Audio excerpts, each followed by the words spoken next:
Kemudian orang yang mengeluarkan uangnya, karena sekarang kan ada tambahan nih. Ketika dia mengeluarkan uang untuk berangkat haji, itu seperti infak fisabilillah. 1 dibalas 700. Kemudian ya bagus ya. Oh, namanya tahu sih yang sebelumnya. Kemudian ketika dulu ribuan tahun yang lalu ada hamba Allah namanya Nabi Ibrahim alaihi salam. Wa ajin finnas, dia menyuruh ke 4 penjuru, ke arah barat, ke arah utara, ke arah timur, ke arah selatan. Yang dipanggil kita untuk melaksanakan haji, yaitu dari jalan. Maka pada saat itulah banyak yang memenuhi panggilannya. Wa ala kulli dhamir yatina min kulli fajjin ami, begitu dalam surah Al-Hajj ayat berapa itu ya? 27. Petan sebelah kanan, 12 dari atas. Makanya orang ketika melaksanakan haji menggunakan bahasa labbaik Allahumma labbaik labbaik la syarika laka labbaik innal hamda wan ni'mata laka wal mulk. Bahasa kitanya gitu ya. Ada ya baik. Maksudnya kita menjawab seruan Nabi Ibrahim ribuan tahun yang lalu. Jadi orang yang melaksanakan haji adalah dia memenuhi panggilan Nabi Ibrahim alaihi salam. Faj'al aqidatan minan nas tahwi ilaihim. Nabi Ibrahim ketika selesai membangun Ka'bah beserta putranya Nabi Ismail, ya Allah, semoga seluruh manusia akidah hatinya itu cenderung ingin masuk ke Masjidil Haram. Maka doa Nabi Ibrahim oleh beliau insya Allah nanti akan dihampiri. Itu ada dalam surah Ibrahim ayat 37, petan sebelah kiri membaca di bawah. Nah kemudian Nabi Ibrahim berdoa, wa arina manasikana. Manasikana bukan manasikana. Wa arina manasikana itu orang yang melaksanakan manasik haji. Jadi orang melaksanakan haji itu seolah-olah napak tilas Nabi Ibrahim. Dulu waktu ya di kampung kita, di kampung Cebung, kampung Kapek, Babakan, itu kalau tanggal 14 Agustus itu para mahasiswa tuh suka napak tilas, kan hilang ya. Napak tilas perjalanan Nabi Ibrahim. Kemudian yang terakhir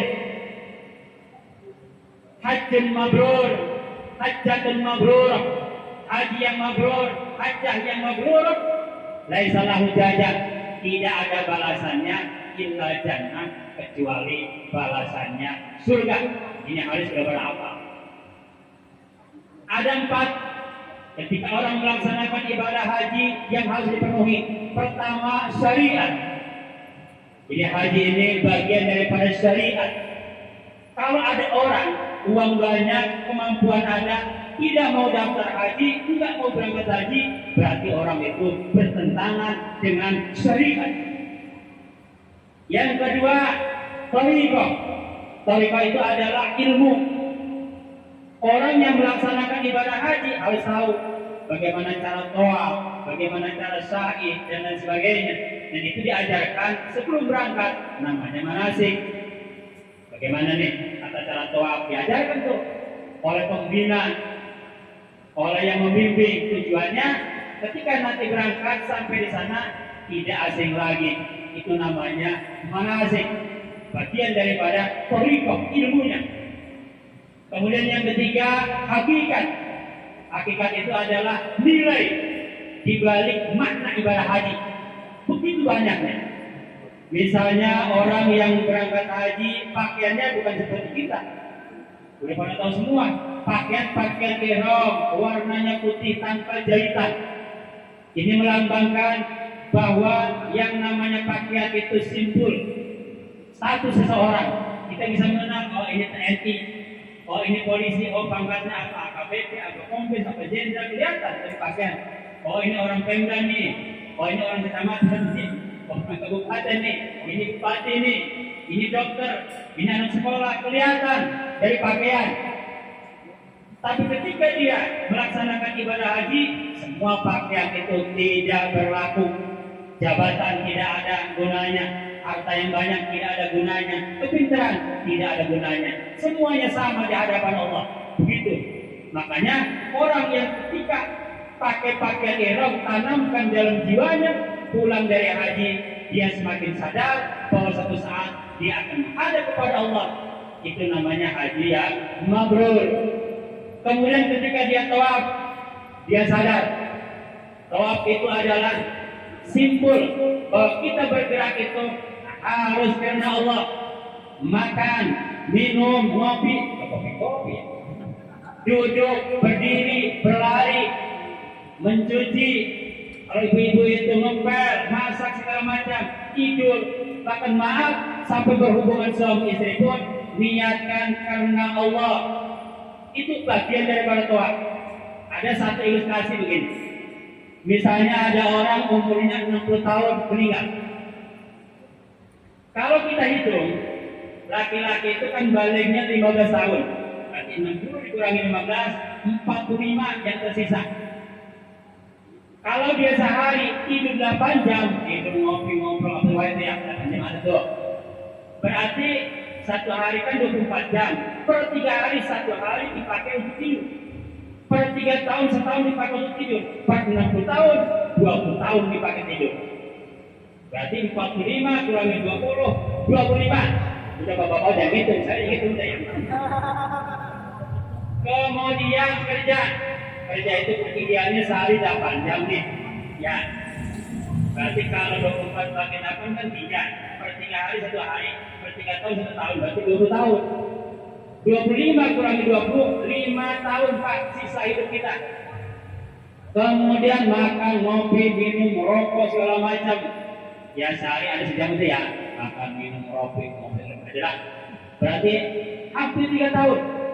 3 tahun umur 60 tahun dipakai untuk ngopi, merokok, makan segala macam, meliwat, minum segala macam tuh. Sisa 2 tahun. 2 tahun itu ngapain? Dipakai ibadah terlalu sedikit. Itu yang ninggalin umur tahun. Itu pun yang ibadahnya nggak pernah libur. 2 tahun coba dah. Kalau misalkan sehari kita sholat 5 waktu, 1 kali sholat 5 menit aja ya. Ini kira-kira yang sholat yang hebat lah. Katakanlah kali 5 25 setengah jam dah pakai sholat. Berarti 2 hari itu kan 1 jam. Kalau 396 dibagi 2 kan 90. Dibagi 24 dia perkiraan 7. Berarti 1 tahun dia hanya membutuhkan 1 minggu untuk sholat. Kalau 60 tahun, ya kali sekian paling 10 bulan. Jadi dari umur 60 tahun dipakai sholat hanya 10 bulan. Itu pun yang sholatnya rajin. Yang rajin, ya yang nggak mau. Tuh paling sedikit. Di umur 60 tahun dipakai ibadah sangat-sangat sedikit. Kalau kata Bang Sebret Mangkani, orang murah Mangkani. Di sana itu hidup selamanya bagaimana? Supaya umur 60 tahun itu semuanya pakai ibadah gampang. Bukan hanya sholat, bukan dipakai hanya pengajian malam minggu, tapi makannya, minumnya, ngopinya, ngobrolnya, ngeroyongnya, dagangnya, usahanya, bisnisnya, nyari duit, maaf, semua kehidupan kita sehari-hari dari mulai bangun tidur sampai tidur lagi niatkan hanya untuk Allah. Itulah arti daripada doa sehingga dia sempurna. Umur 60 tahun meninggal, semuanya 60 tahun itu dipakai untuk ibadah. Wa ma khalaqul jinna wal insa illa liya'budun. Kemudian yang terakhir ma'rifat. Ma'rifat itu artinya haji itu harus menyadari dia bisa bergerak, dia bisa melangkah, dia bisa tawaf, dia bisa sa'i, dia bisa melontar, semuanya digerakkan oleh Allah. Bukan karena keinginan dia, tapi semuanya adalah sudah kehendak Allah. Itulah bagian daripada haji. Syariatnya sudah, hakikatnya sudah. Kemudian juga yang terakhir, ketika masuk Masjidil Haram, niatkan oleh jemaah haji, ya Allahumma antas salam wa minkas salam wa ilaika ya'ud salam fa hayyina rabbana bis salam wa qina jannata dar salam. Itulah hatapan orang yang menatap Ka'bah pertama kali, ucapan kalimat tersebut, niatkan dalam hati, pulang dari haji, saya tidak akan pernah meninggalkan sholat berjamaah di masjid. Siap untuk sholat berjamaah? Assalamualaikum warahmatullahi wabarakatuh.